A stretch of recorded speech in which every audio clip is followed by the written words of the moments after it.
All right, what's up, guys? VV back with another video. And in today's video, guys, you see it on the screen here. We're going to be diving into some yellow Katakuri.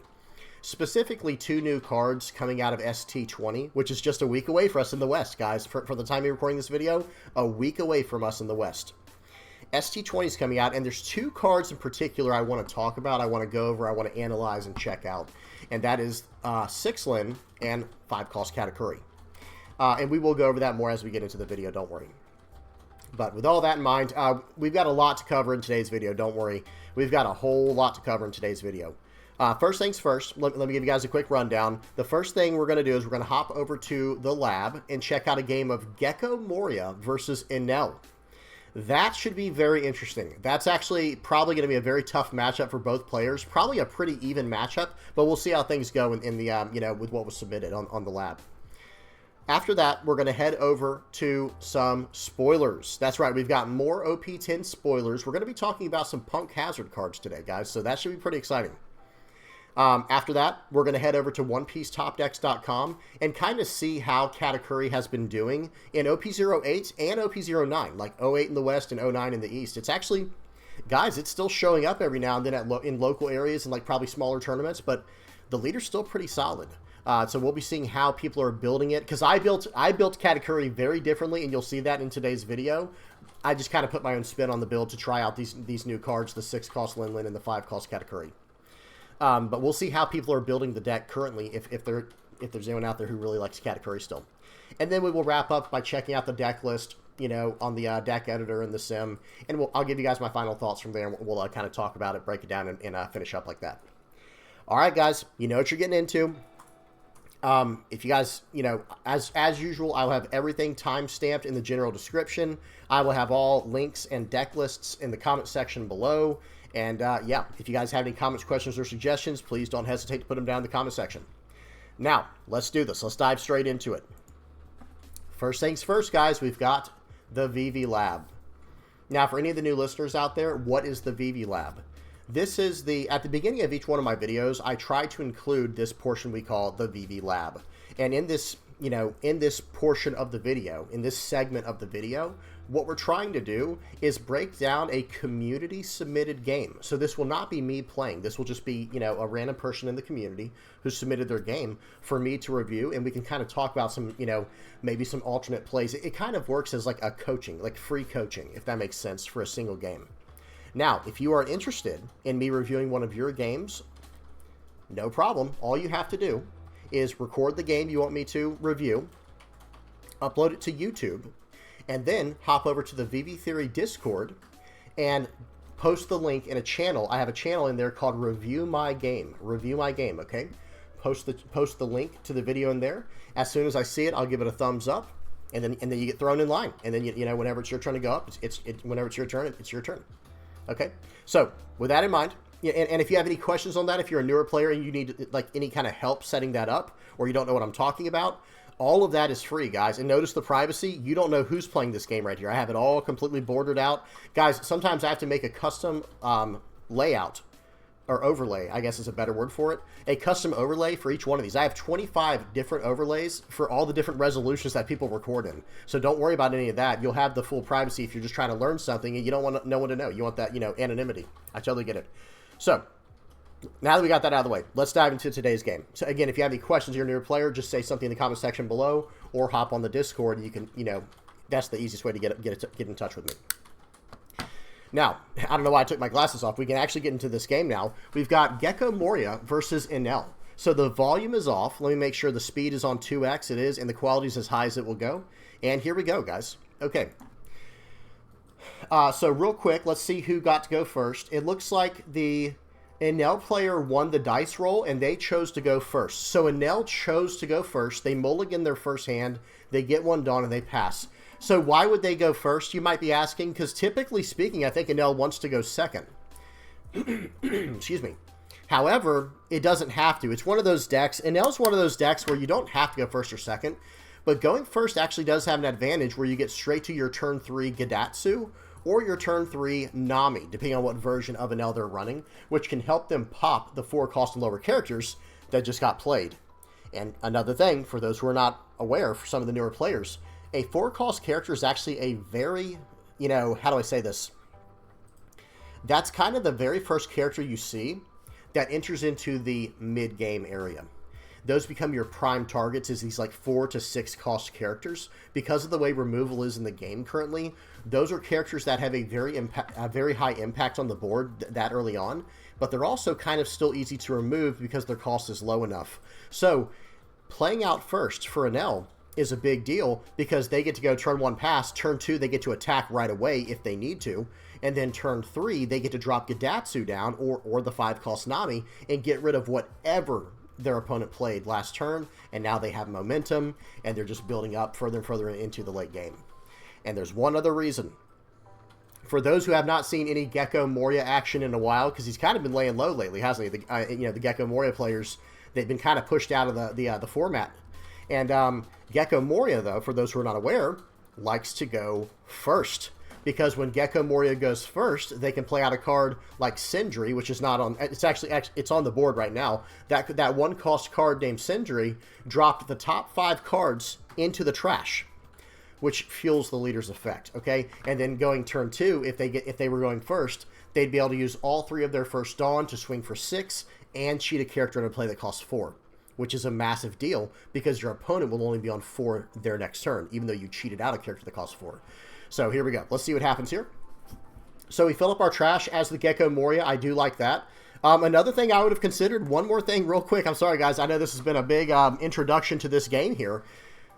I would never be scared to use a Tempest Kick early on, even against Enel. Even against Enel, because I know you need a lot of cost reduction to deal with his board. Guys, fill up your trash as best you can and cycle through your deck as best as you can early on so that you have more options. You have more things you can do. And with decks like Gecko Moria, it is good to fill up your trash so you have more options anyway, right? And cards to push back when needed. Okay, so here we go. They chose not to use the Tempest Kick to cycle a card. Now, Enel's going to swing in for 8. They're going to go down to 4. And I can almost predict the Enel's next play. I mean, unless they just didn't draw it or they're not running it. There's only a few things they can play this turn. So, okay, first of all, okay, I did like, since we had a Sabo, I was going to say I would have gotten the Sabo, but we already have a Sabo in hand, and this Brook is actually very solid removal. Now, what I was saying, though, was I could probably predict how this next turn will go for Enel. I think it's just going to be a Gedatsu, a 5-cost Nami, or potentially a Shirahoshi. There's a few other things that can happen, but that's kind of just how they play on curve, because Enel is very much a mid-range deck that goes very tall by the end of the game and has a lot of built-in sustain and ways to, like, it's like an attrition engine built into the leader. So I do like that. They decided, what am I going to KO on the board that matters? They have a 1-cost 2,000 power character and then a 4-cost 0k blocker, or 0 power blocker. So right here, they decide, okay, I'm going to force you to use the blocker or give me a 2k counter. Gecko Moria doesn't like to use a lot of counter from hand. Okay, so real quick. Oh, okay, never punished. Hang on a second. Never punished. I would have absolutely just either 2k'd or blocked out with my Rebecca, just so they could not draw 2 trash 1 with the Bonnie. However, we're about to learn a little bit about sequencing here real quick and the way that the stack works in this game. We got hit by Enel. There is because we lost life, there is an effect that is still on the stack, quote unquote, it's like on its own table for Bonnie. Bonnie registers that we just lost a life card, so they're trying to wait their turn to draw 2 and trash 1, okay, per Bonnie's effect. However, a trigger actually takes precedence over whatever's happening on the stack. The trigger, whenever life is taken, the trigger happens and it must resolve before anything else does. So let's see what happens here. Very nice. So we should use the trigger and pop the Bonnie, and then they won't get to draw 2 trash 1. But let's see what happens. If they don't, I would suggest doing that. But if they don't do that, then maybe they're trying to save it for removal later in the game. Okay, use trigger, popping the Bonnie. Yep, absolutely.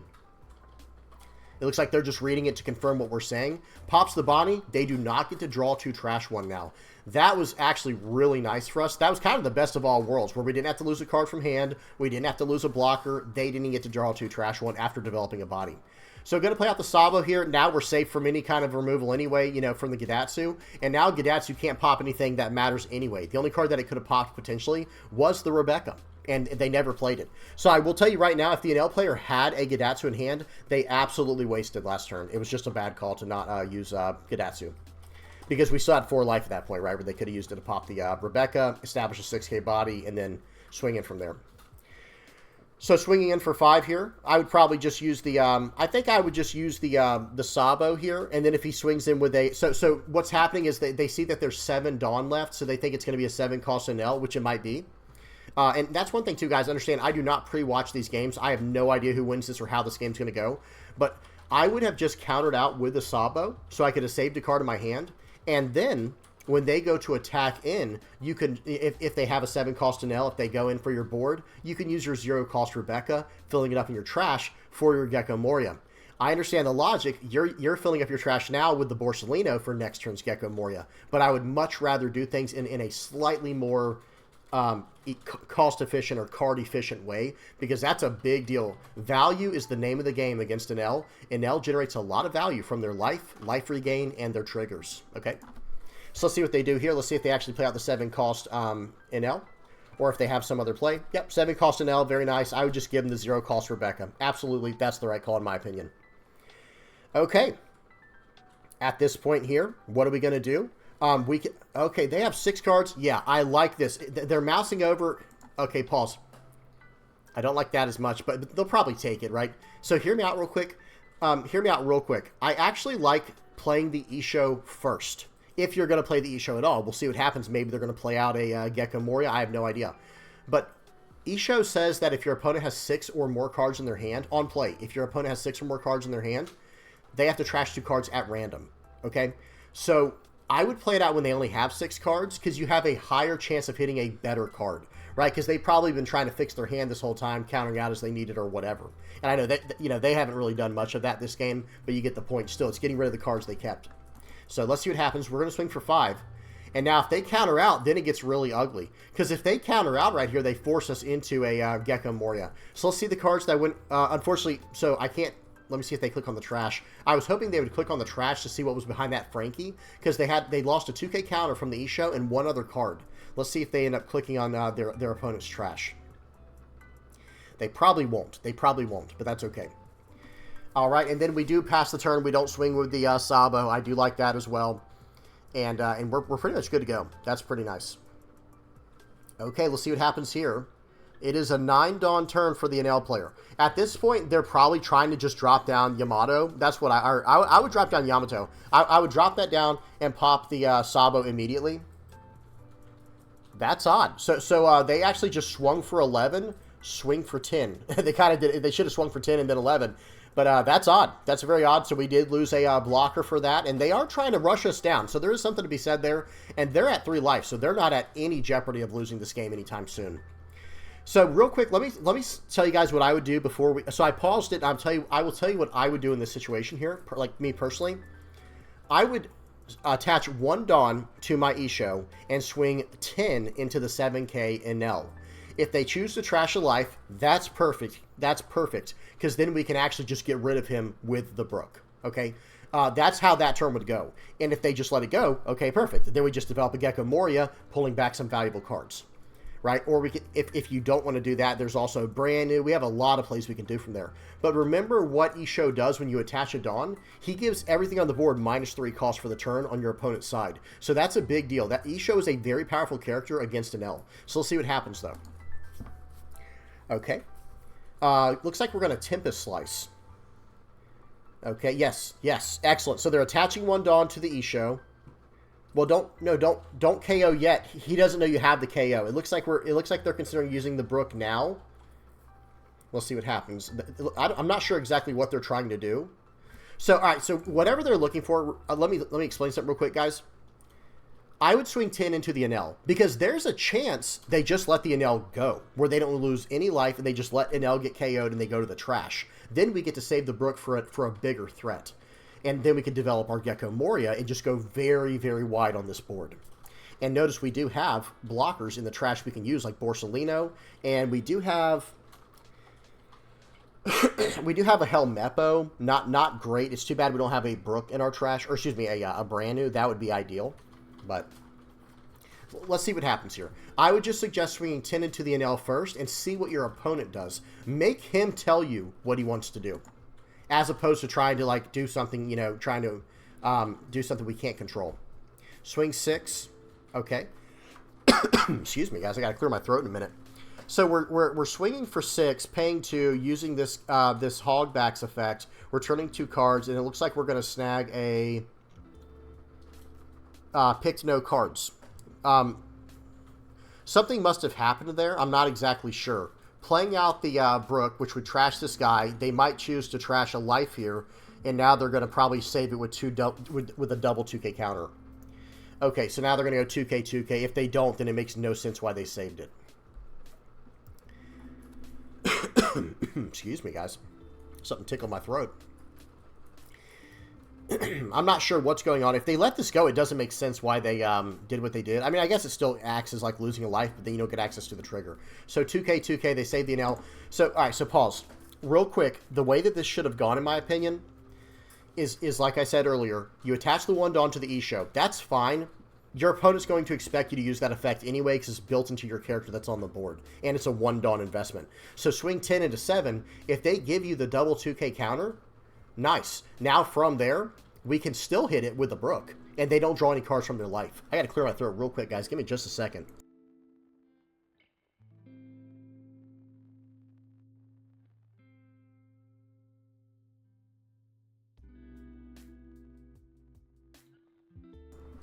Okay, sorry about that, guys. That was gross. Had to take a sip of my sweet tea over here.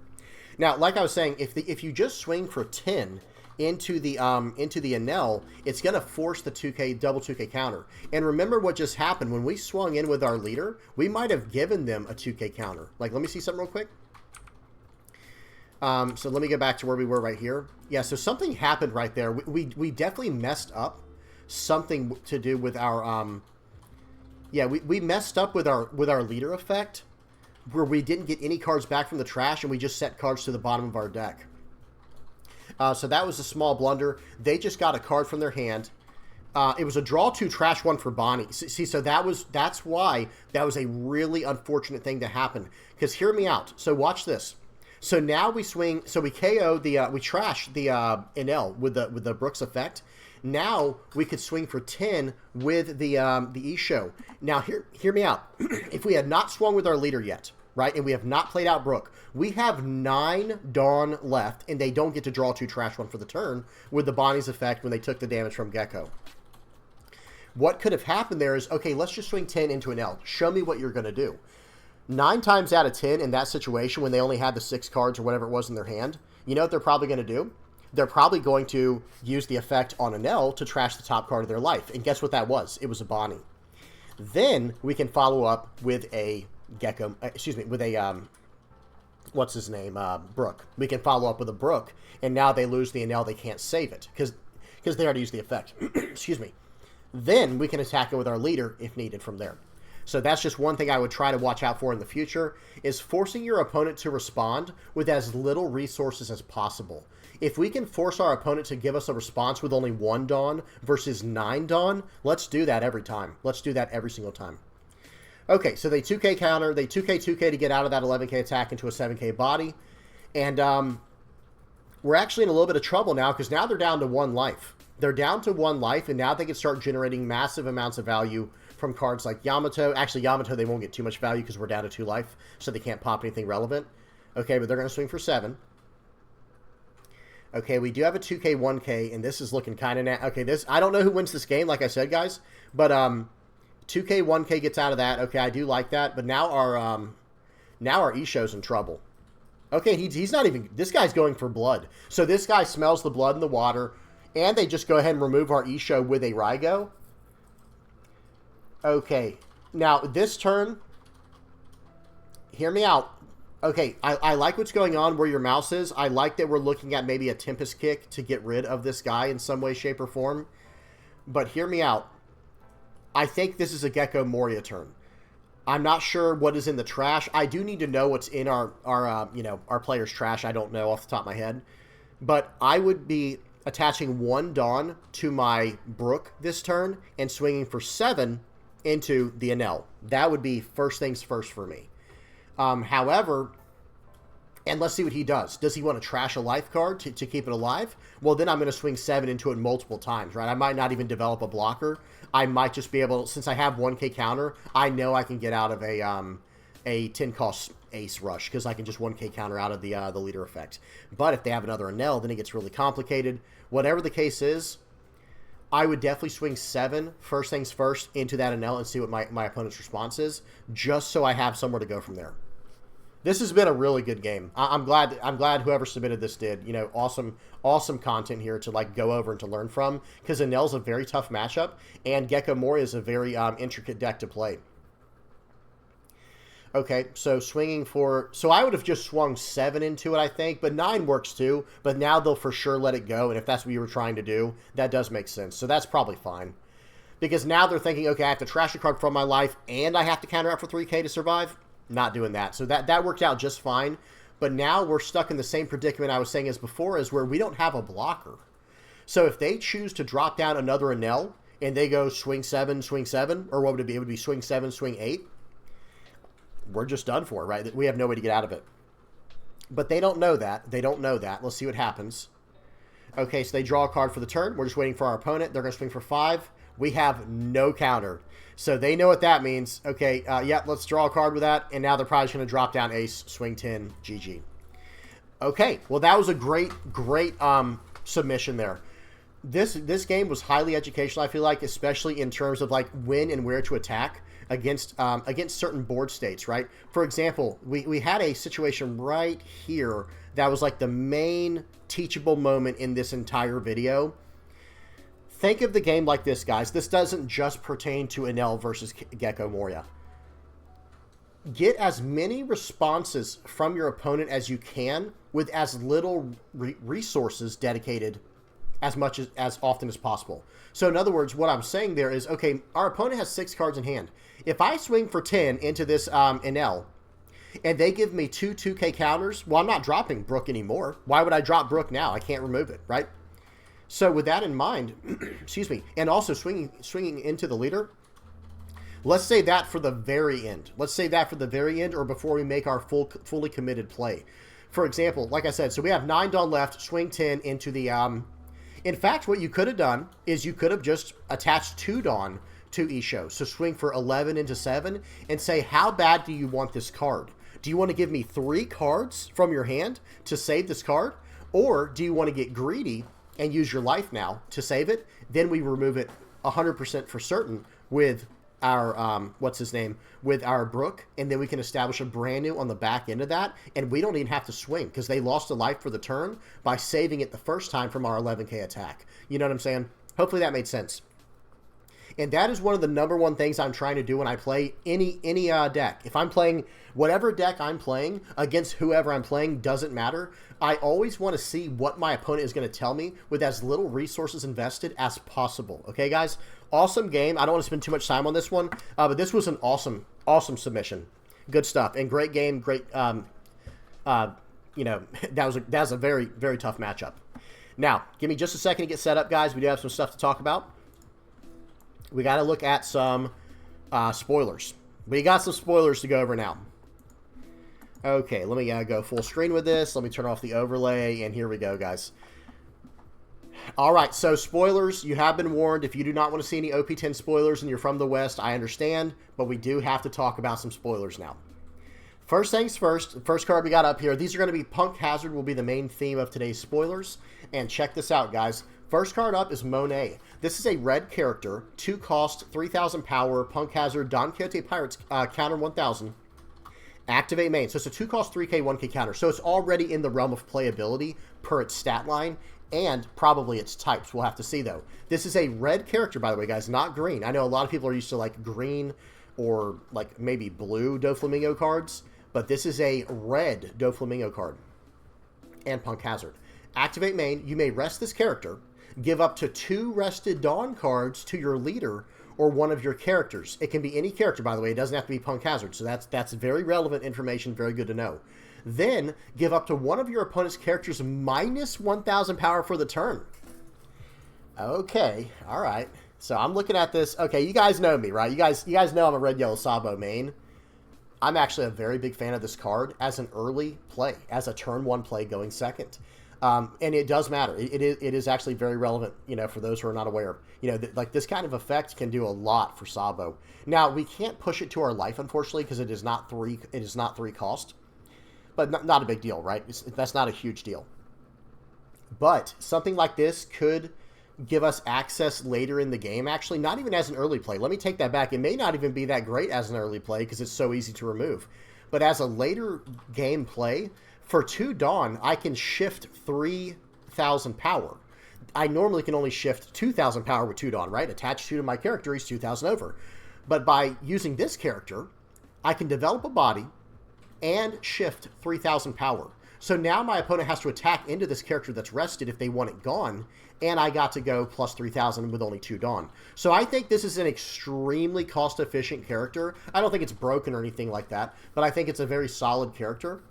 And, excuse me, I think in general, like I said, this is something I am considering, like, off the top of my head right now for Red, Yellow, Sabo, because, of course, naturally, when OP0 8.5 comes out in about a week, we're going to be shifting over to 7-cost Newgate. Most Red, Yellow, Sabo decks will be shifting over to a few, or maybe more than a few, 7-cost Edward Newgates. And he can only pop a 5,000 power character. Well, guess what? This card right here can pop, or it can allow him to pop a 6,000 power character. And for those who might be wondering the difference between, like, oh, what's the big deal? It's just 1,000 power difference. No, it's massive. It's actually a massive difference. And you're plussing 2 someone for the turn. You could attach 2 to your leader, and now your leader effect is turned on, and you still have however much Dawn left for the turn to do whatever. So, very cool card, very high utility card. And also, in one more thing, in the deck we were talking about, if I push a card back to the top of my life, I can give this card plus 2,000, so it's a 5K, and it's harder to take out on the crackback. But I'm just saying, you know, that's just that Red, Yellow, Sabo mind kicking in. But no, this card looks very solid. Nothing crazy, but I do like this kind of tech right here. This looks very interesting. Punk Hazard for red will probably be a lot of fun to mess with. Okay, next up we have Tony Chopper. Like, wait a minute, that's not Tony Chopper. No, that's a. It looks like with a lot of these Punk Hazard cards, it's like body switch going on. You guys tell me the lore behind that in the comment section if you want to. I have no idea about that. But let me just tell you real quick. Let me tell you something about this card, guys. This card is incredible. It is a 4-cost, 4,000 power character. Like, what? How's that incredible? That's not even good. Well, what if I told you it's a 2K counter? Okay, it's still not great. What if I told you it's a blocker? Okay, it'll just die instantly, right? Or get KO'd instantly. Well, let me tell you this. What if it was also a 4-cost, 6,000 power blocker with the 2K counter built in? Guys, this card is so nice. I don't think it's broken. It's not, you know, I didn't mean to hype it up too much, but this is actually a really well thought out, well designed card here, where it's a 4-cost, 4,000 power body with a 2K counter, and it's a blocker. Well, that's pretty good already, because you guys remember this card called Bartolomeo? It's a 3-cost, 3,000 power blocker for Dressrosa with a 2K counter. Well, yeah, this is like the big brother version of it right here, but it's a Punk Hazard Straw Hat crew, and it's red. And on your opponent's turn, he's a 6,000 power blocker. He gets plus 2,000 power. Incredible card. Absolutely incredible. 2K counter. Very high utility and very strong card. Big fan of this card. You guys tell me what y'all think in the comment section below about this one. Okay. Really good stuff, though, for a 2K counter. All right, next up we have, you know, Nami, right? Just kidding. This is actually Sanji somehow. Okay, this is somehow Sanji. I don't know. Again, you guys are going to have to explain it to me in the comment section below. Just be nice, please, guys. Okay, so it says Sanji, the art is Nami. During your turn, this character has plus 3,000 power, and when it gets KO'd, draw a card. So this is a 3-cost, 3,000 power, 1K counter card. By the way, it doesn't specify that it's Punk Hazard, but all this power manipulation and red body switch character art, I'm thinking this is just Punk Hazard, right? It's probably Punk Hazard Straw Hat Crew if I had to guess, but I'm not sure. It was not in the description that I saw. But whatever the case is, guys, this is a 3-cost, 3,000 power, 1K counter character that's actually in disguise as a, during your turn, it's a 3-cost, 6,000 power, 1K counter. That's better than vanilla stats. And then when it gets KO'd, it draws a card. What more could you ask for, guys? Like, think about it like this. So you play this down going first, right? Or going first, turn one, I don't know, do a Nami searcher. And you could actually search this up with Nami because this card will be called Sanji, right? So turn one, Nami, search up this other Nami, even though it's not called that. And then turn two, drop this thing down after swinging for 5 for the turn with your leader. Drop this card down. It's a 3-cost 3K. Your turn. And then, or, you know, your opponent's turn. If they KO the card, okay, we'll draw a card. Sure, seems good to me. So, but then if they don't, you attach 1 Dawn and you're swinging for 7, right? Like, that is, guys, that is nice. During your turn, this character has 3,000, has plus 3,000 power. So it's a 6,000 power character.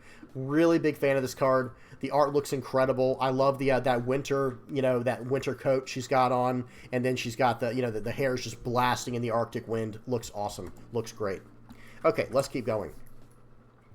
All right, next up we have Caesar Clown. Okay, Caesar Clown. Let me, can I move this over some? I might have to, let me shrink my head down so you guys can see it a little better. Okay, y'all can see it, yeah. So Caesar Clown is a 7-cost, 7,000 power character. It does not look like they have a counter. I can't see it on the side because there is like some type of font. There's some type of text on the side, but it doesn't look like there's any room for a counter on there. But it has an on play. Look at the top 5 cards of your deck and reveal up to one smiley card, okay, and put it into your hand. Reveal up to one smiley, actually. It just says one smiley. It doesn't say like type card. Then place the rest place the rest of the cards on the bottom of your deck, then play up to one smiley from your hand. Okay, so that's very specific, I have to say. I'm sure that has something to do with the lore. That's fine. But let me say something right now, guys. It's a 7-cost 7K that could potentially do a top 5 search and play out a character. Automatically, this is very, very strong. As long as it has a decent amount of targets for this smiley character to be, I think this will be very good. It's almost like a souped-up version of Ohm, where it's like you could do the top 5 search, but even if you don't find it, you can still play it from your hand if you have one in your hand already. So that might be pretty strong, pretty solid. And again, I'm not sure if this is Punk Hazard, but I would assume it is. Looks really good. Looks solid. Okay, here's Smiley. Now, I have not read any of these, by the way, guys. Punk Hazard is not something... Red, in general, is not a color that I follow a lot. I just kind of play it with my main deck. But I'm reading a lot of these cards for the first time, guys. So here we go. This is a 5-cost, 6,000 power, 1K counter Smiley. On play, if your leader has the Punk Hazard type, give up to one of your opponent's characters minus 3,000 power for this turn. Okay, the on play is kind of whatever, but wait, was there a cost restriction on this card? No, there's not. Look at this, guys. So there's a potential where you go, you know, pay 7 to play out a 7,000 power body, and then do a top 5 search to snag this guy and play him out for free, just right from your hand. Seems good, guys. It seems really strong. It seems really good, and it does help you battle for the board because if they have a character that's sideways, you can attack into it now with your leader or whatever else was on the board. Really strong card. Really solid stuff here. Big fan. I do love the power reduction, but it is locked to Punk Hazard leaders only. If your leader has the Punk Hazard type, then do the effect. So that is something to always look out for when you're trying to build your deck. Okay, next up we have Virgo. It looks like it's going to be a searcher. Yeah, so top 5 searcher for Punk Hazard. This card looks solid. Really cool art. The art looks really good for it. But I will say nothing too much to talk about here. It's just a top 5 searcher. We'll take it every time. Okay, next up we have Scotch. Okay, we got a very cool name. I'm a big fan of that name. We got this is a 2-cost, 1,000 power, 1K counter blocker with on play, if you do not have a rock, you may play up to 1 rock from your hand. And I believe that is the next card we're going to look at. It is. So rock, whoa, that zoomed in. Guys, is my head in the way? Hang on a second. People are going to be like, yeah, your big old head's always in the way. All right, there we go. No, but seriously. So rock, this is a 2-cost, 3,000 power, 1K counter, Punk Hazard plus 1,000, or excuse me, 1,000 counter, I already said that. On play, if you do not have a Scotch, you may play up to 1 Scotch from your hand. Okay, so it's kind of made in a way where you play one and it plays the other. No matter which one you have down, one doesn't have a better effect than the other. They both are 2 costs, right?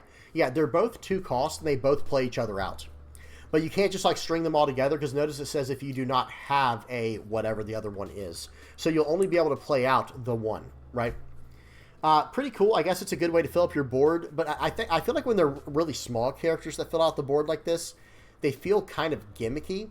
But who knows? Maybe this will find a place in like Zoro where you just fill up the board so quickly. I'm not sure. We'll have to see. But I'm not a huge fan of this. I will say that. But I think they're fine. Nothing's wrong with the card. They're just not really that crazy. All right, let's keep going. Okay, I think this is the last one. Yep, the last one here is UFO. Gum Gum UFO. So this is a 2-cost red event that has a main and trigger. The main is give up to one of your opponent's characters minus 4,000 power until the end of this turn. Then, if you have 2 or less life, give your leader or up to one of your characters plus 1,000 power until the end of this turn. Trigger, KO up to one of your opponent's 3,000 power or less characters. So the trigger's kind of whatever. I don't think that trigger's anything special, but it is nice that it has a trigger, and it is nice that it is not leader locked. So this is something, of course, that this is very, very similar to Fire Fist, the Revo Army version of Fire Fist, where it's like, okay, for 2, you're going minus 4,000, and then if you have 2 or less life, you get an additional effect. Fire Fist, I think, is still a little bit better because it's popping a 0 power character, so that could get rid of, like, you know, what's her name? Rebecca. That just gets rid of Rebecca, and it can lower the power of another character easily. But I do still like the Fire Fist better from the Revo Army stuff. But this one's not exactly bad because it's basically a 2-cost 5,000 power difference, and even Red Yellow Sabo can take advantage of that, right? Because if I give minus 4,000 to that guy, and then I give plus 1,000 to something like Kikanojo, well, now I've got a 7,000 power character I can push to my life and use my leader effect and everything from there. You know, all that good stuff from then on. But yeah, really strong card. The trigger's not great. That's the one thing I will say. I'm not a huge fan of the trigger, but it's better than nothing. And it's good that it even has a trigger in case you're running a red-yellow deck where you have to trash it with Nami to get the effect. Okay, all right, that's it for the spoilers, guys. Nothing too crazy, but some pretty cool stuff coming out of Punk Hazard. Cannot wait to see more of that. Now, let me black out the screen one more time, guys, and I'll get us all set up for the games on the sim. I just want to get to... Hang on one second, guys. I just want to move one thing over. All right. Almost there. I'm in slow motion today, guys. Y'all bear with me. There we go. Okay, now I can take off the screen here, move my head over to here. Let me go full screen, make sure I'm lined up perfectly or properly. And there we go. Okay, so we've got 3 games on the sim of me playing Katakuri. This has been a long video already, guys. I got to speed it up. Let me turn the volume off. Let's go 2x with the speed. I was not prepared today. And here we go. So we got a game of Katakuri versus Black Yellow Luffy. They get to go first. I think I won the dice roll and chose to go second, if I remember correctly. I'm going to start off with a pudding search, top 4 pudding search there. And the card that I'm really looking for that's just going to push it over the top, I feel like, for this matchup, is Tinlin. And I'm going to tell you guys right now, spoiler warning, Tinlin is going to be a very big theme in today's video. Because, guys, that's one of the main reasons you play Yellow Katakuri, right? I mean, that's one of the best cards in the game, let's just be honest. So they swing in for 6 here. I choose to take it. That was kind of greedy because I could have easily countered out. And I don't know if I should have or shouldn't have looking back. Okay, so I reveal the top card of my life, and it is a 10-cost Linlin. And that's kind of what I was searching for. So hear me out when it comes to like logic, like just pure statistics, you know, math logic. I did a top 4 search, and I did not see a Tinlin. I have 5 cards or 6 cards in my hand. So where are all my Tinlins at, right? Because I have 4 of them in the deck. So my thought is, if I don't see a Tinlin in my top 10 cards, it is possible that they're at the bottom of my deck. But it's also very possible there's some in my life, especially if the shuffle was good. Okay, so that's kind of what was going through my head there, and that's why I was kind of greedily taking damage when I probably shouldn't have. So I swing in for 7 here, and they do take it. It is ill-advised to attack Black Yellow Luffy early on, but they're still at 2 life, which is kind of that's where you're supposed to stop. And we'll see what happens here. So right here, I actually think would have been a pretty good time to play out the 5-cost Katakuri blocker. I would have really liked that here, but that's okay. And right here, I'm actually going to get very aggressive. I'm going to kind of threaten him a little bit. Like, hey, dude, I'm actually going to attack you every time. Are you ready for when I start dropping things like 8-cost Katakuri? Are you ready when I start dropping things like 10-cost Linlin? So I've got a lot of 2K counters in my hand. We're actually doing pretty good right here. Notice the version I'm running is running Nami. And notice I only have 1 trigger in my hand that I could use her effect with. You cannot use Nami's effect if you don't have another trigger card in your hand. You have to trash a trigger card to be able to KO 5 or less. And that's actually a very relevant point, guys. That may or may not come up in this game. Watch this, guys. This is actually pretty funny. I remember that. This is the turn. This is the turn. So they swing for 11. I take this one. So right here, I'm like, oh, I want to play out my my cracker. Well, I tossed the only other trigger in my hand, and I wanted to pop the Luffy with my Nami. So that was an absolute play mistake. It would have been way better to trash a 2K counter, and then I could have trashed, you know, a card. Or then next turn, I could have played out the Nami, trashing the Sanji in my hand to KO the Luffy. That was definitely a play mistake. Okay, it happens. But hey, the show must go on, right? You just got to keep, you know, just keep going. And I'm like, wait, what did I just do? Look, I look at my trash. It just now has registered with me what I've done. I'm like, oh no. I'm used to running a deck that has like 33 triggers in it, where I pretty much never run out of trigger cards. Okay, so my board's actually looking pretty menacing, and they're only on a 9 Dawn turn. So they have to play this turn very meticulously, very correctly, or I'll run them over here, right? I mean, I have 5 attacks that are all serious. So they're going to swing in for 8 here. I think I do need a 2K counter out of this. Well, you know, double 2K counter out of this, of course, because they have a lot more they can swing into me with throughout this turn. Okay, so let's see what they choose to do here. 9 Dawn is a very awkward number for them. So that's why I will say this. I think they should have attached 1 Dawn to that Luffy and swung for 9 and then just dealt with an 8 Dawn turn.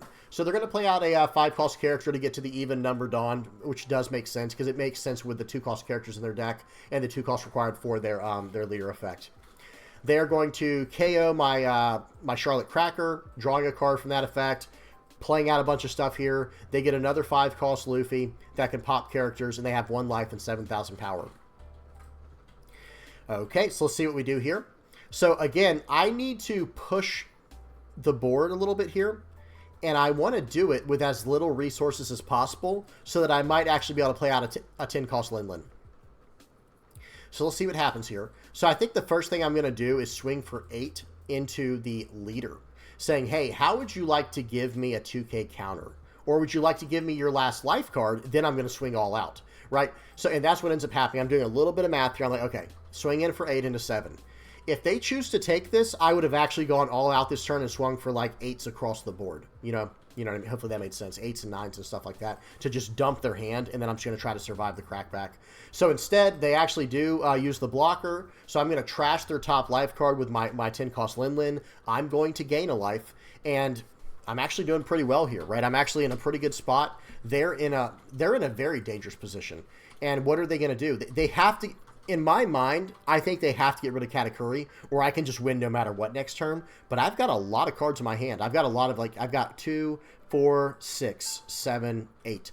I have 8,000 power and counter in my hand, so they're going to have to really do this turn correctly if they want to survive the crackback. Because just think of it like this, guys. Let me pause for a second.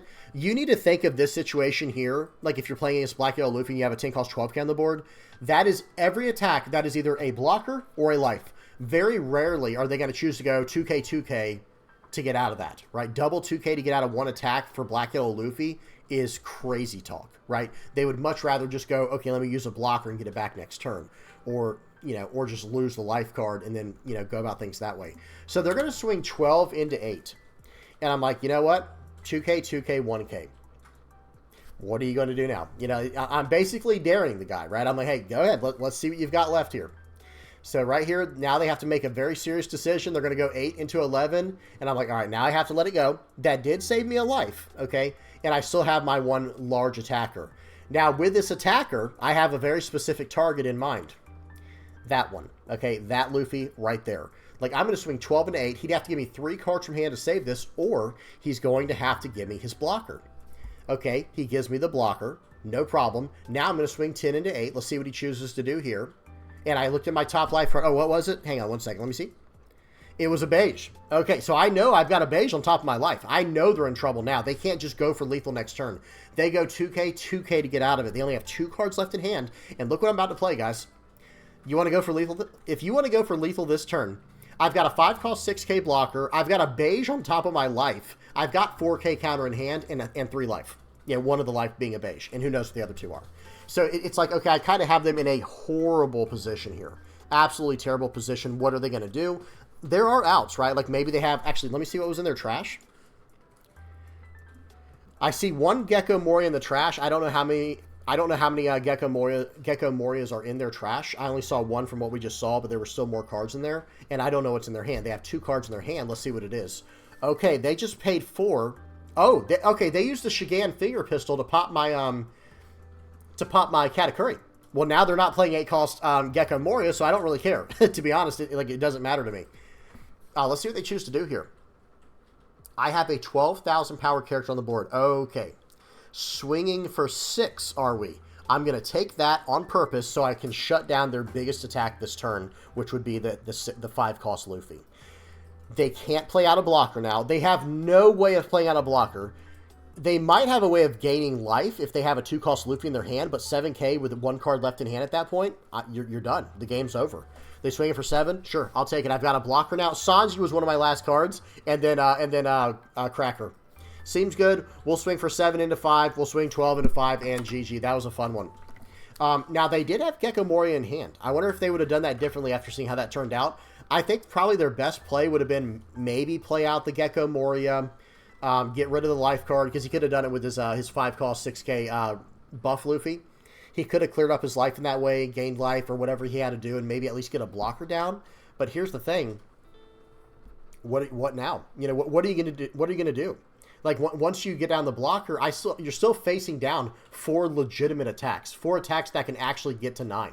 You know what? I guess at least 3 of the attacks are 9 or higher. One of them being a 10-cost Lin, which is going to go through. And then I can go swing 9, swing 12, right? With my 5 on the leader. Excuse me, 9, 11, 12 would be my attacks. So yeah. Very tough spot for my opponent. Okay, next game, we got a game versus Boa. We got a game versus Boa Hancock here. Let's go full screen, volume 2x, sound is off, and here we go, guys. This is an interesting game. Notice what they started off with. You might be asking yourself, what can they search up with that Nami? Well, it's removal. I can tell you that much. Red Rock. That's right. They searched up a Red Rock. So I know they have a Red Rock, but we did just get 2. We have 2 Charlotte Linlins in our hand, and that is our victory condition. And guys, I'm telling you right now, that is our victory condition in like every single game. And yes, you can play like a more aggressive version of Katakuri. Oh, I forgot to show you guys the list. We'll look at the lists after this game, guys. The list from the west and the east. I got carried away. But guys, this is a very and look at that. Now I've got 3. Now 3 is a little crazy. I don't think I'll need all 3 of those. But hey, you never know. So I'm attacking in with my Sanji. Why am I doing that? Because I feel like, so 7 Dawn turn. Oh, by the way, hang on. So there's a card. They just lost 2 cards in their hand from me trashing a 10-cost Linlin from my hand when I have 2 more left. They went down to 3 cards, and now they're going to go up 1 for the turn from drawing for the turn. I swung with Sanji because I feel like they're about to use a Gravity Blade Raging Tiger. I still have to develop a board. I have to force them to have that card. It's like if you do not have that card, that, you know, what are you going to do? So let's see what they do here. That's why I swung with Sanji in case they have the Gravity Blade. So I'm like, yep, sure, you can have it. Then they swing for 5. Okay, I take that. 7 Dawn left. Let's see what they do. They play out a 7-cost Doflamingo to push the card back to my hand. Okay. I'm going to swing 5 into 5. They choose to let it go. I'm going to play out the Katakuri to push that guy right out of the way. Just get him right out of here. And now I've got an 8-cost 8K on the board. I mean, that's a serious target. I was hoping they would pull the trigger on that and use the Red Rock, but they were too smart. They were too smart for that. Unfortunate. Okay, well, hey, I'm going to swing for 5 and then swing for 8, you know, and let's see if my opponent catches on to what I'm going to play next. Yeah, swinging 5, swinging 8 like this, guys. No Dawn attachment. You better believe Tinlin's coming down. I'm going to gain a life. They're going to lose a life. I have a 10 cost 12k. There's the Gravity Blade we've known they've had since turn 2. They searched it up. We've known they've had that since turn 2 because they searched it up with the Nami Searcher. They swing 9 into 8. That's a 2k counter. 5 into 5. I'll 1k and I'll take the next one. It's a Shirahoshi. Draw 3 trash, 2 trigger. Seems good. Okay, now right here, that was a little lucky. I probably should not have trashed the double Nami until I knew I was going to get another trigger character. We'll swing 5 into 5 here. We'll swing 8 into 5. And we'll drop another Linlin. Your turn. Do you have another Red Rock? By the way, if they have another Red Rock, guess what that means? That's their whole turn. They get to develop like maybe 1 more card from hand. But that would be the right call. I'm just going to tell you right now, if they have another Red Rock, I think they should use it. I guess they did not have it. Swing for 7 into 5. We'll take it. It's a Bonnie trigger. Draw 3, trash 2. Or draw 2, trash 1, excuse me. Swing for 5. We'll 1K counter out of this, I think. Yeah, I'll use the Bonnie. There was definitely an argument to keep the Bonnie and just start attacking into life this turn, like going for lethal. But I don't know, guys. I'm always trying to do things the safest way possible. So I'm going to swing for 9 here, revealing the top card. Slight blunder. I should have pushed the Trafalgar Law to the bottom of their deck. That was definitely a mistake. I play out the Nami to pop the blocker, swinging for 9 more, and they had exactly 9, right? So they couldn't get out of a 9K attack. They could only get to 9. They needed to get to 10, and then my next attack will come in for 12, and we know what their last life card is. That was actually a mistake, though. I should have swung for 9. Excuse me, I should have... When I swung with my leader, I should have pushed that Trafalgar Law to the bottom of their life, then swung in for 9, saying, hey, you got to have 2 2Ks and a 1K in your hand right now out of 3 cards. Then I could have swung for the 9, you know, with the or the 12 with the Lin and, or excuse me, the 9 with the Katakuri, and gone about things that way. You guys get the point. Okay, now, last game. We got one more game on the sim. It is against Carrot. Okay. This was a good game. I'm not going to lie, guys. This was actually a really good game. I did not expect it to go like this. You know, sometimes it's normal for us mere humans, us mere mortals, right, to underestimate our opponent sometimes. Like, oh, a Carrot deck? Okay, here we go. Guys, Carrot is actually very close to being something special, in my opinion. Now, notice how much... Okay, we have to talk about this. Notice the disrespect here, and I wasn't trying to be. I was just trying to, you know, I had no turn 1 play, so I play out the Flampe. But that could be seen as like, wait, you're going to take a life against me this early on? Okay, man. You know, this guy was probably like, all right, you know, gets all straight in his chair, like, let's go, buddy, let's go. But no, this Carrot deck, guys, was actually pretty interesting. They're running a Doflamingo engine in it, as you can see with the Baby 5 Searcher. I swing 1 into 1 because I have a Flampe down. Why not use it? That's, by the way, that's why I wanted to play out the Flampe, in case they had a Searcher. But I did not expect it to be Baby 5. Okay, they're going to swing 5 into my my Flampe. Seems good. I think they should, because otherwise I get a free attack. And no, they cannot rest down my Parasparrow. For those who might have been wondering, you have to have a Minx character on the board in order to use the leader's effect. So I swing for 5 into life. I'm going to swing for 7 into life, and now I have a 10 cost Lin on top of my life. Seems good. We're going to play out the blocker here and say, and then pass the turn and say go. Blockers are not very good against Carrot, right, guys? They can just play out a whatchamacallit, a Minx character and just tap it down if it's 5 or less. If it costs 5 or less.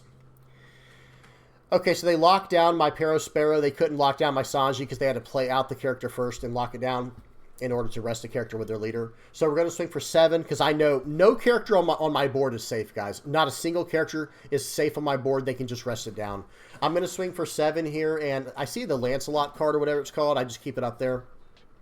I'm like, you can have that, but they give me a 0 cost 3K. So now watch this. Rest down my Sanji with their leader, and now swing 7 into face, freezing my Sanji. So right now... Take a second, guys, and read the board state. They didn't attack into my characters, right? And they froze one of them. So watch this. Swing 7 more with this character, or with their leader. Now, let's make a prediction real quick. What do you think they're going to do? They have 5 Dawn active. They're a Minx leader. They've frozen 1 of my 3 characters, so they have 2 more that they can freeze. They're going to play Inarashi, right? Like, you have to start making those connections as, like, a newer player. If you're a newer player, you have to start making those connections. And that's why, you know, it's very important to know when and where to counter out and stuff like that, and what to expect going into the next turn. So right here, I actually think, like, I probably should counter out of this. I'm like, oh, okay, 5 Dawn left. They're going to have 2 bodies on the board. Taking it's dangerous, and we did choose to take it there, but there was definitely an argument to counter out. Okay, so right here, I do have to... So I will be on 9 Dawn, and they will be on 10. So guess what that means? If they're running a Doflamingo package, and they didn't see any Doflamingos in their first 2 searches, they saw the... Oh, sorry, I didn't even mention it. They saw the whoever wins this becomes justice and something else, I believe it was a 2K counter. So they probably have Doflamingo in their hand already. So I swing 7 into there. I'm going to push the Carrot back to the top of their life. I have to slow them down or I'm in trouble. And I need to stop them from locking my whole board down. 6 into 5, you say, huh? Okay, no, that's going to cost you 2K and the 1K here. Now you can't lock my entire board down with your 10 cost Dofi. So that's the read. That's what I'm trying to say, the reads you kind of have to make. It would be normal to just let that Sanji go normally because, hey, it's working as a blocker, right? Yes and no. Because right now it's actually working as an attacker because they're going to lock 3 of my bodies down. Make sure to be, processing that. And if you're a newer player, of course you have no way of knowing that if you don't know every card in the game. That's just going to come in time as you learn more and more cards. That's no one's fault if you're a new player. Okay. So right here, I think 8 into 6 sounds good to me. Yeah, we'll just swing 8 right into 6. And they actually countered out because they know what I want to play. They know I want to play Tinlin here. Okay, I'm going up to 3 life. Your turn. And I do have some decent counter in hand. I've got, 2, 3, 4K counter in hand, 3 life. It's not the end of the world, I guess, basically, is what I'm trying to say. I don't have, the worst thing in the world to counter out with. Swinging for 5, I have to counter out of that one. Now, here we go. They're going to freeze out my best characters, of course. That's smart. And watch this, guys. We're going to swing for 5. Let's see what they do. They counter out. Okay, so right here, I have to make a very, very hard decision to not swing with this Lin. Okay? Why? They have 1 life. I am forcing them. Notice the checkmate situation I get them in right here. I'm not going to swing with my Lin. Because, see, let me show you guys real quick. Let the turn pass. I'm like, oh, should I swing? Should I? I'm like, wait a minute. I'm going to force them to have Hody Jones next turn, and it might not even win them the game. So I pass turn. Here's why this is checkmate. If they do not play out a 10-cost Doflamingo, I untap all my characters. Or they attack into my characters. I still have 4 life. Sure. Now, the other option is this. If they don't play out the 10-cost Doflamingo, they have to attack into my board, and they have to play out a bunch of blockers, right? In order to stop my leader attack plus 2 10-cost 12Ks. If they do play out a 10-cost Doflamingo, you can't survive, because you have to win this turn, and they can't. They only have 4 attacks, I have 4 life. So that was basically the logic in why I did not attack with 10-cost Lin. Who knows? I don't know what cards all these guys, all the different cards they're playing, but I'm forcing him to have a 10-cost his Doflamingo, or lots and lots of blockers. So let's see what they do here. This, what they play here and what's in their hand determines everything. So they're going to swing for 7. I'm like, yeah, sure, I'll take it. Oh, 10. Yep, we'll take that too. Let's see if we get another trigger, right? Let's go for another trigger. That's what we're going for now, because I basically determined, okay, we have to go all out this game. They play out the Bonnie to lock one of my Dawn down. I actually get a Sanji trigger, and they just leave. They didn't even see me trigger the Sanji. They just left beforehand or conceded or whatever. So here's the thing.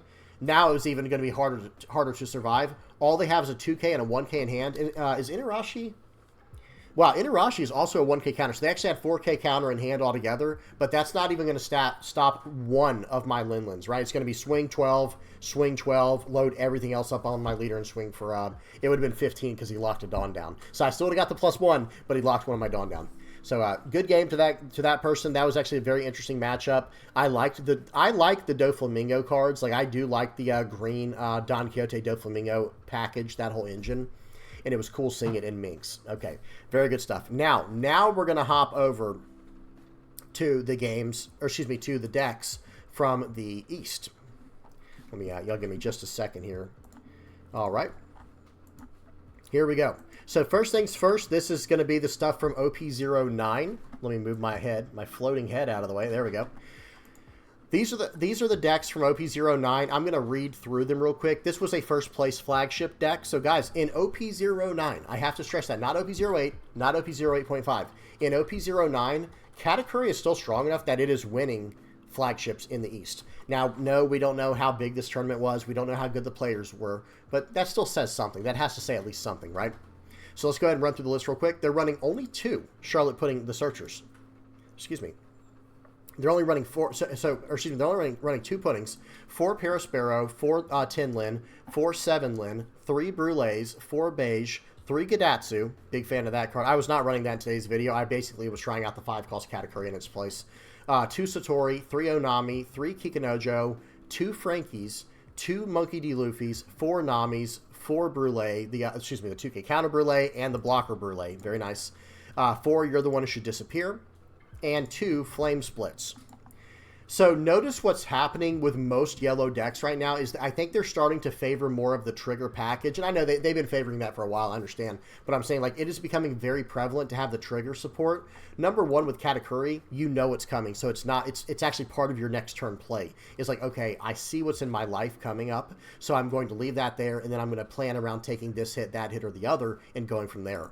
However, you know, it's also a massive benefit for this character. Pause and read if you don't know what this card does, guys. You need trigger cards to get her effect going, and the lower your hand size gets, it's actually not even the worst thing in the world anymore, because you're getting to draw, you're getting to cycle a card. So, in other words, when this card gets a little bit, this card becomes kind of dead late game when your opponent has no life. They're like, okay, sure, I'll lose a life card, and they have no life to lose.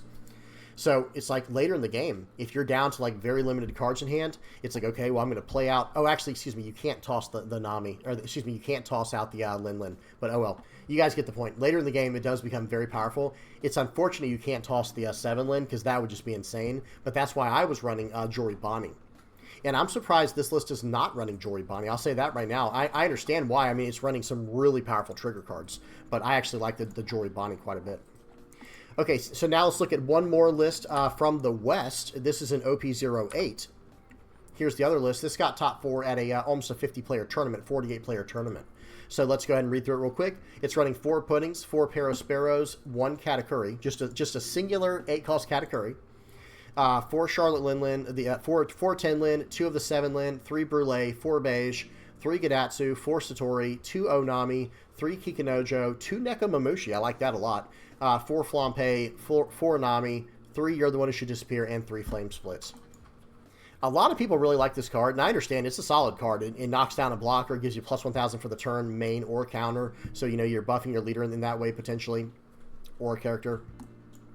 Trigger can just win you a game by tapping down one of their last attackers. But generally speaking, I just don't really like this card that much. I end up not playing it very often. I'm not saying it's a bad card. It's just not really my style for some reason. I'm someone who really goes for the board aspect. I like to attack into the board. I like to really control the board. But hey, this card, it can definitely help you do that.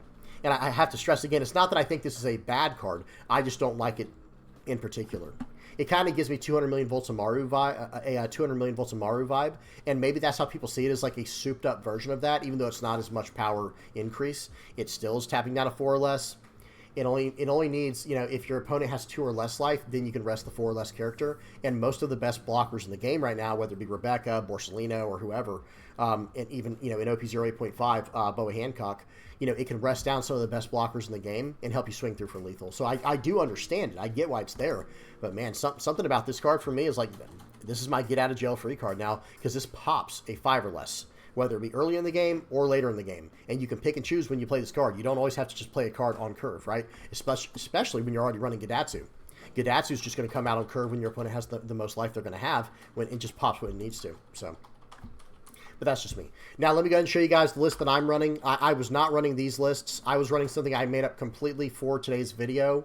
Let me move my head down a little bit smaller there. There we go. I was running these 2 cards. We didn't get to see a lot of their action in today's games, but we got to see this one in Boa. This one came out in the Black Yellow Luffy game. The cards are okay. Like, let me say that. It's not like they're bad cards. It's just, would you rather run this card or Gadatsu? And honestly, that's probably a 50-50 in the community, because Gadatsu, some people really like Gadatsu, some people do not. And then also on top of that, some people like having an extra blocker with a little bit of extra utility. Not much extra utility. But this is a searchable 5-cost 6K blocker body. And then, you know, Gadatsu is removal. But later in the game, Gadatsu is just a 1K counter. It has no more removal. You know, like later in the game, Gadatsu is pretty much like one of those cards that just kind of fizzles out. But this card as well. So this was my logic when first talking about this card. Someone did ask me about this a while back. And here's my only issue with this card. Yes, it is a 6-cost 7K body. Absolutely, there's nothing wrong with that. But hear me out.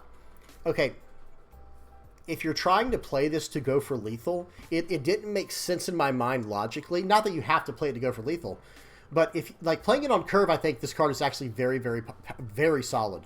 But if you're trying to play this to, like, you know, go for lethal, hear me out. With the 6 Dawn that it cost you to play this card, that could have been 6 Dawn you attached to a character to get out of those 4K attacks, right? You know, or to get over the 2 cards they trashed. Even if they were 2K counters, it wouldn't matter because 6 Dawn would have given you 6,000 power. And in the best case scenario, if this card right here got rid of 2K counters from their hand, that's only 4,000 power. So you still had 2 Dawn left you could have worked with, you know, if you had not played this card. But I know that's not what the card's meant for. Please don't misunderstand me, guys. We're just kind of talking. We're thinking outside the box. We're theory crafting. We're brainstorming. But yeah, I am still a big fan of this card. I'm not, well, excuse me, I'm not a huge fan of this card. That's what I meant to say. I'm not a big fan of it. I'm not a huge fan of it. But I do think the card is decent. And if there was like a tempo way to play it, it could be better. But as is, it's nothing special. This card I think is still very solid, but I actually have this similar thoughts to this one, but this one makes you don't have to trash a card.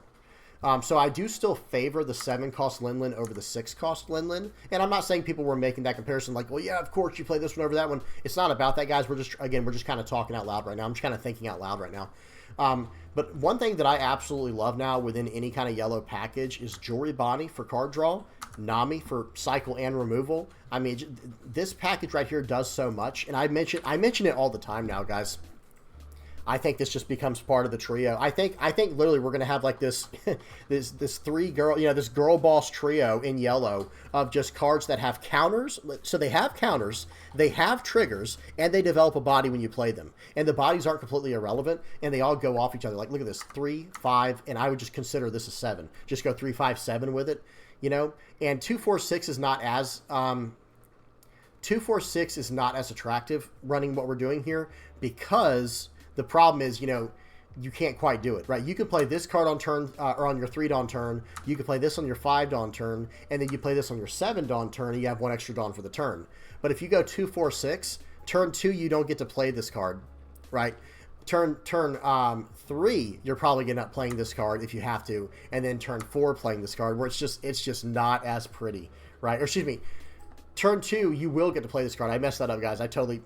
Bear with me. I know I messed that up. Let me try that again. Turn 2, you're still going to play this card with 1 Dawn left.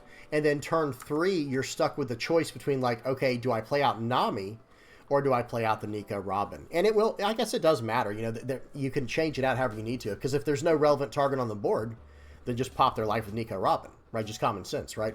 But at the same time, it's just a little bit different. But yeah, I can't wait to mess around with this package here. I'm surprised we haven't seen more of it in the East, but who knows? Maybe they're still trying to figure something out. But yeah, that's about it, guys. I'm running about, let me see, 4, 8, 12, 16, 20, 24. I'm running 26 triggers. I think I was going for 25. I wanted something over half my deck being triggers so that I could get some potential with Nami, so I'd have at least, you know, a 50-50 chance to be able to use the character's effect. And that did come up. Remember in the Black Yellow Luffy game, it almost really cost me when I unwisely chose which card to trash with one of my effects to play out I think it was to play out Cracker, and I trashed the only trigger left in my hand where I couldn't even use my Nami's effect, which felt really bad. But we'll have to see how things go in the future. All right, guys. Y'all tell me what y'all think in the comments section below. What are y'all's thoughts on Katakuri in OP0 8.5? Because that's right around the corner. And what are your thoughts about Katakuri going into OP0 9? I think this leader's still very, very strong, guys. Very, very solid. And I'll tell you what, if you are a Red Yellow Sabo player, you already know that. This leader demolishes my baby, my precious baby, Red Yellow Sabo. Katakuri just demolishes it. We're going to have to find ways to deal with it in the future. But yeah, that's a topic for another video, right? All right, I'm finally done, guys. Usually my weekend videos are a little bit shorter, but today's video ran long. I just got to yapping. You know, I just started talking, and here we are. All right, hope y'all enjoyed. Real quick, let me throw out the patrons page and the playmats. Big shout out to everybody who supports the channel, guys. If you are liking, subscribing, sharing, commenting, viewing, whatever you're doing to help my channel grow, I really appreciate you guys. And big shout out to everybody who bought the playmat. Thank you guys so much for supporting me in that way, buying the playmat. I hope you're enjoying that. And then last but not least, of course, with the patrons. Everybody on this page has literally just been the kind of person that just donates to help me out. They're just trying to help me out. I really appreciate each and every one of you guys. Thank you guys so much. It really does mean a lot to me. I can't really even express it enough in words. Okay, I'm finally done. If you guys have any comments, questions, or suggestions, do not hesitate to put them down in the comment section below. Hope you guys enjoyed, and until next time, guys, peace.